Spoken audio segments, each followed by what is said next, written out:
Welcome to the SMB Community Podcast with hosts Amy Babinchek, James Kernan, and Carl Polachek. Produced by Kernan Consulting and for the international MSP community. We are dedicated to making every IT professional a successful IT professional. Hey everybody, welcome back to the SMB Community Podcast. It's James Kernan with Kernan Consulting, and I'm back with my good friend Amy Babinchek. Hey Amy, good morning. Good morning, James. Great to see you. Yep, good to see you. Good to see you. Another week in the exciting channel. Lots of stuff going on, lots of stuff to talk about. But I guess first and foremost, the big news last week was CloudFlare went down. I guess they were down for a couple, 2-3 hours, and looked like they had some kind of outage due to a problem with a third-party service. So what did you notice anything on your side or hear anything from your clients? I didn't notice. I did not notice, which I think is good news. Yeah. Because, last time that CloudFlare had an outage, and maybe the last several times, because they did have some big ones there, kind of a string, Yep. took a lot of businesses just out. And this time they had an outage, but businesses didn't seem to completely go under. A few did, but at least it was short-lived, and it didn't seem to have a dramatic effect on most businesses. Things sort of were able to keep rolling. Yeah. It seemed it didn't affect me at all. My day went on as normal. Lots of Zoom meetings, lots of phone conversations. I didn't really hear about it until after the fact. And one of the only big names that caught my eye was Spotify. So, if you're listening to Spotify during work hours and you couldn't listen to your favorite song, too bad, but other than that, Not a major crisis, exactly. a slight inconvenience, right? Yeah. But interesting though. So, well, that made the big news. And so, hey, let me jump over to the MSP question of the week. This is an interesting one. We talk a lot about this, kind of dance around it, but it was positioned different. The question came in, it said, how can you stand out and provide value in a low cost world? So they were hinting, there's increased competition, prices per seat for managed service providers is kind of becoming more commoditized. Prices are going down. People are double checking contracts because the times are tight in the economic climate.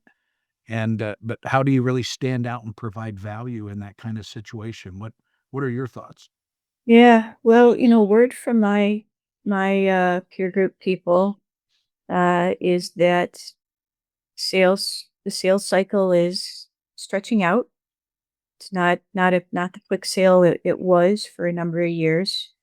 And so what's happening is that businesses aren't really sure that the high prices per seat are necessarily of value to them. Hmm. I think they're questioning that now. So we may have reached some sort of peak, or at least a serious plateau.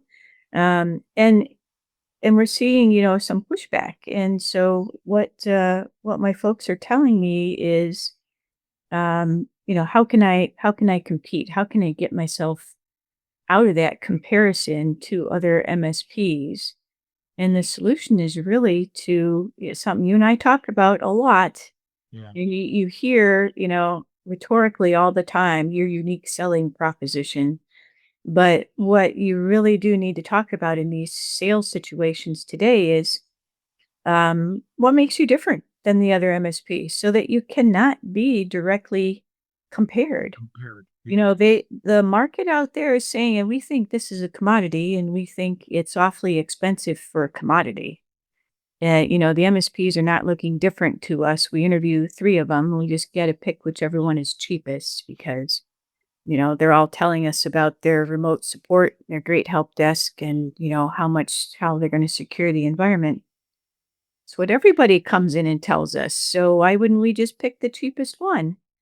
Um, so, the solution here is find something else to talk about. I used to do that in with my MSP all the time in sales.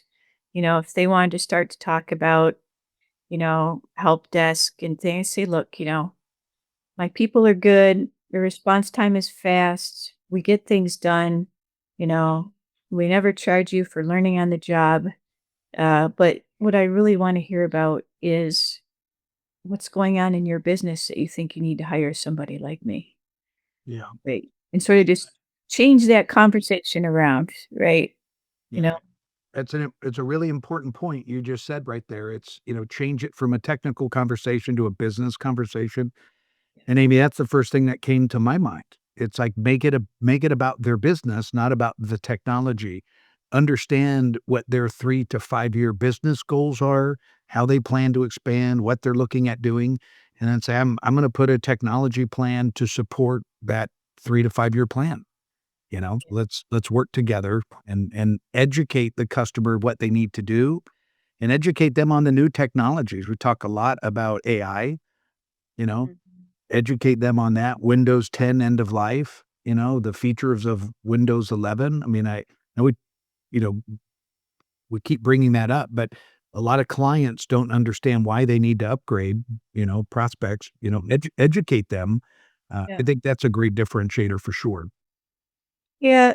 You know, One of the things I would definitely talk about is AI. Every business out there is worried that they're gonna get left behind in AI. So, you know, talk to them about what your strategy is, what you can bring to the table to help them utilize it better, more securely, get those productivity gains, figure out which ones are good to use, which ones are bad to use. You know, that's a concern they have. The first thing that they might tell you is, "Yeah, these guys come in, they don't really listen to us. They just come in and do whatever they think is important, but they don't talk to us." I hear that a lot. Right. And we also unfortunately still hear bad response time, but I wouldn't focus on what they're saying there because that's part of the commodity story. Like, that's an easy fix. We can take care of that. You won't have that problem with our firm. End of story. But let me hear about what else is going on. What are they not listening to you about? Right. And it's That's technique. That's how you change that conversation. Yeah, and it's challenging. I mean, I know there all of us have certain clients that we know we provide exceptional value to, right? Head and shoulders value, but there's some other ones that they're just kind of easy clients. They're not very squeaky, there's hardly any problems and they don't want to meet with you, so it's hard to show and demonstrate that value unless you have FaceTime with them. One of the other interesting ideas that I know we've talked about before is if it is a pricing game, I've seen some smart MSPs actually peel out the tools from their cost, like Microsoft 365, for example, and take Yeah. the customer's credit card, sign them up with Microsoft directly, and just say, "These are tool costs that you're gonna need anyway. My monthly fee is just for our labor." And, it's a creative way of kinda lowering your per seat cost. So when they are comparing apples and apples, it's really apples and oranges, but a perceived value is you're kind of a low cost leader, but you could still do all the same things, but it's just kind of co packaging it very differently. So, I don't know if I'm wild about that, but I think that's a creative idea too if you are in a pricing one. Yeah, I think so. Um, I would, I've been hearing about some new entrants into the market. Right, there's always new people coming in, and they're coming in with the idea that, they're going to install their RMM, they're going to install their Huntress, and some of the other common tools that everybody is using today. So they're going to install help desk and monitoring and endpoint management and security tools, and they're going to price that as their MSP package, but Mhm. the labor's all a la carte. And that's a interesting way to get your price down. However, it runs the risk of you having to ask permission all the time to be able to do things that you know that the business needs. Now, in my MSP, I did kind of an in-between thing where we priced in all the tools, and then we also priced in the labor that we knew we would need minimally that month, right? So if it was an ordinary month, this is what the labor costs were going to be, and we just priced that in as the recurring part of the recurring fee, Yeah. right? And then if there was anything out of the ordinary going on, we didn't call it a project, but you could maybe think of it that way. If there was anything out of the ordinary going on, we then billed hourly for that additional stuff. So that did help keep our entrance price lower than the top end, but we were never the lowest company coming in. Hmm. So, it depends where you want to be in the market. If you're looking for that low cost option, that's a way to go. I personally never wanted to be in a position of having to ask somebody if we can do something in their network that we knew needed to be done, right? Yeah. Yeah. I think I always thought of myself as just another department in the business. And, Right. they go about their day and do their work and they don't ask the boss for every single thing that they're able to do. Certainly a better situation to be in for sure. I agree. I agree. But that was a good question. So keep those questions coming in like that. Amy and I are happy to talk about those. Just send them to james@currentconsulting.com, and we're happy to talk. And here's the irony here. Speaking of standing out from your competition, Southwest is Airlines is back in the news, and I think this is really interesting. Yeah. We've seen all the news. They've been talking about it for a year. They've had a leadership change, and more changes are coming. So how do you feel about the changes coming? Do you think it's gonna kinda push them into losing their uniqueness? And Yeah, I hate the changes. And, Mhm. I'm not in a big Southwest zone. I have flown Southwest, and it was always its own unique experience. Yep. There isn't a first class, business class kind of thing. There's just seats on the plane and, first come, first serve. So, that A, B, and C people getting on board. And, I s kind of I I just really thought it was a good program. One of their things was they never charged for bags, Yeah. you know, and they were a highly efficient company with where they chose to fly and making sure that they always had a full plane. I feel like they're losing all of that. There's new management's coming in and saying, yeah, well, guess what? We're charging for bags. Oh, we're going to get rid of that first come first serve thing. We're going to let you reserve seats now. Uh, so just another airline, which, Yeah. I agree. I don't like them losing their uniqueness. Now, I will tell you, years ago, you're gonna laugh at this. Do you remember the old, Southwest airplanes that had the seats facing each other right up in the very front? There was a row facing, and then there was another row facing that, and oh, really? Like you're on a train. you're, like, on a train, and it was the most awkward. The only fun trip would be if you're flying to Las Vegas and you have a beer in your hand, and you're with a bunch of friends, and you're all Right. sitting in one group, but most of the time, if you're a business traveler like we are, and you're flying from point A to point B, you don't want to be staring at someone's face. It was the most awkward seats. Most all of them have been retrofitted and pulled out, but I think that's a positive change, but I don't like the changes they're doing now. I'm with you. Yeah. It's related to what we were just talking about, right? Here's Southwest tearing down their unique value proposition. Yeah, they're gonna And just like everybody else. just like everybody else, because the pricing is not dramatically different, Yeah. right? But the experience was different. They were creative with their announcements. I even had somebody once sing the safety announcements. Yeah, yeah. They were very creative with it, which made you pay more attention, was probably actually added to safety.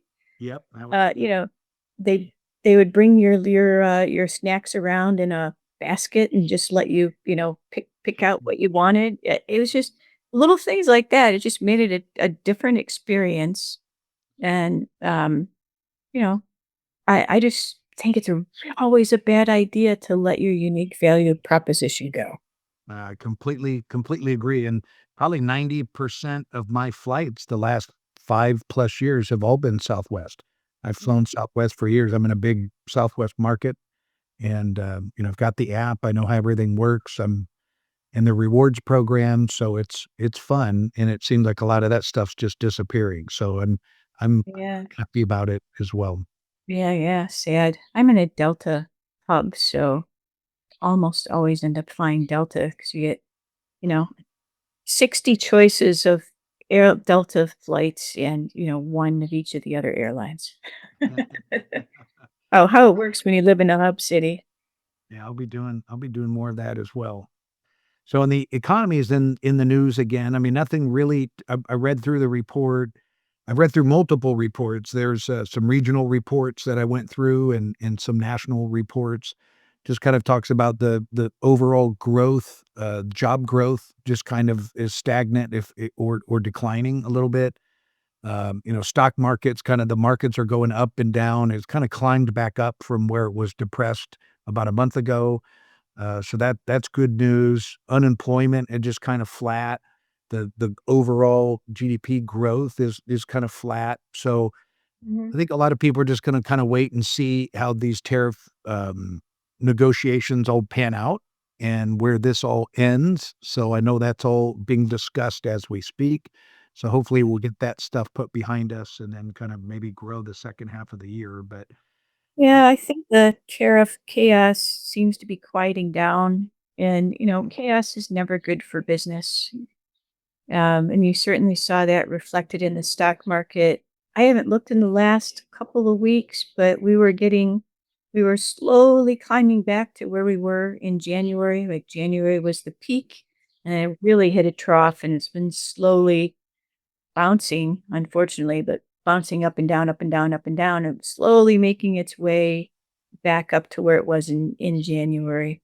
yeah. So, yeah, the more resolved that becomes, we'll actually see how businesses react and are able to figure out how to be profitable in the new economy. They are paying higher taxes, and so we haven't seen that reflected yet, but we will eventually. They're just sort of like you said, everybody's just sort of holding on and treading water and waiting to see what the rules are actually going to be.